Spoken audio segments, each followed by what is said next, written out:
den simang kapas atrás de Loma nos oferece alguma informação riba e Aruba Mural Projects kuta tumalugar na San Nicolas de 2 etapas e na artista ng hobby a demonstrar ng criatividade de espalhamento de graffiti moderno riba e muralla of a verf e muralla na. Para viajar aqui tem artista conhecido de Holanda que a guia enter e projeto. Su mayor ng Tadia Aruba e como tal, com placer e para compartir seu conhecimento.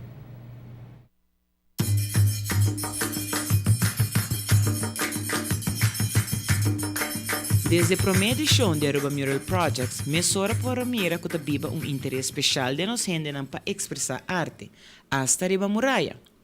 Pero, desde de 2 edição, a logra atrair artista de Holanda. Ik ben in 1985 begonnen met tekenen. In 1986 heb ik mijn eerste echte graffiti gemaakt. En ik ben eigenlijk nooit gestopt. Dus dit is eigenlijk mijn celebration year, 30 jaar. En ik doe nu denk ik een jaar of 6, 7 heb ik ook een eigen bedrijfje. Dus als mensen muren hebben die gespoten moeten worden, dan kunnen ze me inhuren en dan spuit ik wat ze willen, zeg maar. Maar het overgrote deel is nog steeds hobby. Eigenlijk met vrienden erop uit en muren spuiten, dat is leuk.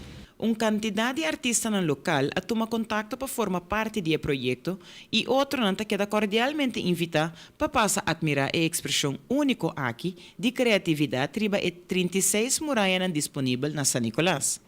E me estou contente por isso que nós vamos startar com artista de graffiti de Holanda, que se chama Sandro, que vai ser 3 de muralha, binnenkort. E é parte da minha second start do projeto, como ideia no nice também que ela bem hobby de sua iniciativa. Que ela acercar-nos e mesmo também nós conversar que também é echt bij parte para hasi. E eu aqui nós echt bij na tweede fase do projeto, tá echt sei, primeiro é echt workshop, aqui nos faz com artista no local. Eu quero ver ter um mix, com artista no Jafo e artista no local.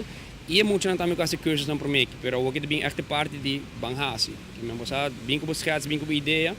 E aceita vamos start de next fase. Mas que diz para verf, of spuit, of pintar riba muralla, é uma forma também para fazer algo útil para lagar a criatividade los. Het cultuur op Aruba eigenlijk nog niet echt is. En hij is heel erg bezig met workshops geven zo. En dat is eigenlijk heel erg belangrijk dat kinderen van een jonge leeftijd zien dat er meer is dan alleen achter een computerscherm zitten of achter je iPhone. Weet je moet erop uitgaan, je moet je creativiteit laten doen. Maar het hoeft niet alleen graffiti te zijn, het kan ook dansen zijn of zingen of rappen. Het maakt niet uit. Je moet gestimuleerd worden om niet alleen maar thuis achter een scherm te zitten, zeg maar, weet je wel. En zeker op Aruba, het is altijd mooi weer, weet je. Je moet erop uit, weet je wel. Het is zo belangrijk.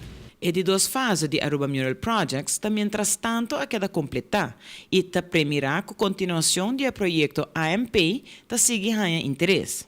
Com mais participação de artista e a work sostém e apoio de artista de Aruba, pero estabelecido na Holanda.